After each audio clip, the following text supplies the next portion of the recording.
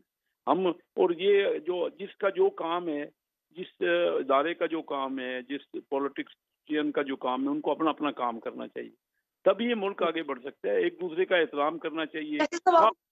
ماجد نظامی صاحب, I'm winding up. مجھے یہ بتائیے گا کہ ابھی تو فی الحال ضمانت ایکسٹینڈ ہوئی ہے اور اپیلیں دوبارہ جائیں گی درخواست کے طور کے اوپر, لیکن آپ سمجھتے ہیں کہ الیکشنز میں جب جائیں گے نواز شریف تو اس کے بعد بھی ان کے لیے یہی آسانی ہے, یا وہ اس پروسیس میں پھنس سکتے ہیں یہاں پہ, یا بالکل گراؤنڈ کلیئر ہے قانونی طور کے لیے؟ جی ابھی اس کے اندر کافی اگر مگر کی صورتحال ہے اور کئی سوالات ہیں, اور میاں نواز شریف صاحب قانونی طور پہ مقدمات سے کیسے نکلیں گے اس پہ بھی ورکنگ ہونا باقی ہے. لیکن میں یہ سمجھتا ہوں کہ اگر ان کی پاکستان کی ریاست کے ساتھ معاملات درست چلتے ہیں تو ہمیں یہ چیز سمجھنی چاہیے کہ جب انہیں نکالا گیا تھا تو اس وقت پاکستان کی اسٹیبلشمنٹ, پاکستان کی ریاست ان سے ناراض تھی. جب عمران خان صاحب کو نکالا گیا اس وقت بھی پاکستان کی ریاست, پاکستان کی اسٹیبلشمنٹ ان سے ناراض تھی. تو کلیہ یہ ہے کہ اگر وہ ٹاکنگ ٹرمز پہ ورکنگ پوائنٹس کچھ طے کر لیتے ہیں ریاست پاکستان کے ساتھ, تو شاید یہ قانونی معاملات ان کی راہ کی رکاوٹ نہیں ہوں گے, اور اس کا حل اسٹیبلشمنٹ خود ہی نکال لے گی. اس کی وجہ یہ ہے کہ پاکستان میں عمومی طور پہ یہ دیکھا گیا ہے کہ جب بھی کسی سیاستدان کو نااہل کیا جاتا ہے یا اس کو قتل کیا جاتا ہے یا اس کے حوالے سے کوئی بھی چیز سامنے آتی ہے, تو اس وقت وہ بہرحال پاکستان کی ریاست سے اس کے کچھ نہ کچھ اختلافات ہوتے ہیں. تو اگر اس معاملے پر کوئی اتفاق رائے ہو گیا تو میں نہیں سمجھتا کہ یہ مقدمات میاں نواز شریف کی راہ میں کوئی رکاوٹ بنیں گے. ان کی نااہلی بھی ختم ہو جائے گی, ان کے مقدمات بھی اس سے وہ بری ہو سکتے ہیں. بات آپ سے پوچھنا چاہ رہی ہوں, تینوں مہمانوں سے شارٹیز کا جواب ہاں یا نہ میں دے دیجیے گا. ریسنٹلی شیخ رشید نے ایک انٹرویو دیا اپنی پارٹی کے پلیٹ فارم کی حیثیت سے, انہوں نے انٹرویو دیا, کوئی نیا اعلان نہیں کیا, لیکن انہوں نے ایک بات کہی کہ معافی کا ایک چوائس ہونا چاہیے ملک میں, یہ اس کا مفہوم میں بیان کر رہی ہوں. تو آپ کو لگتا ہے کہ یہ ایسا کچھ ہوگا, اس کو کنسیڈریشن ملے گی؟ کیونکہ وہ بھی آپ کو کہتے رہے کہ بڑے سپورٹر ہیں, وہ ان کے اسٹیبلشمنٹ سے بھی اچھے تعلقات تھے, سیاسی جماعتوں کے ساتھ بھی اچھے تعلقات رہے, تو یہ ایک ایسا ایک اینگل ہے جس پہ آپ کو لگے گا کہ سیاسی جماعتیں کام کرنا چاہیں گی. میں کوئی چیز حرف آخر نہیں ہے. یہی 5 سال پہلے تک میاں نواز شریف کے حوالے سے کہا جاتا تھا کہ ریاست نے ان کے اوپر ایک سرخ دائرہ لگا دیا ہے یا لکیر پھیر دی. اب میاں نواز شریف کا مستقبل صفر ہے. لیکن 5 سے 6 سال میں صورتحال بدل گئی اور میاں نواز شریف اس ٹائم وطن واپس آ چکے ہیں. تو ہو سکتا ہے کل کو عمران خان کے حوالے سے بھی ریاست کا موڈ بدل جائے یا رویہ نرم ہو جائے یا کوئی ایسے سیاسی حالات پیدا ہو جائیں. تو ایسی بھی کسی چیز کی توقع کی جا سکتی ہے. ٹھیک ہے، بہت شکریہ تینوں مہمانوں کا پروگرام میں جوائن کرنے کی. اجازت دیجیے. اللہ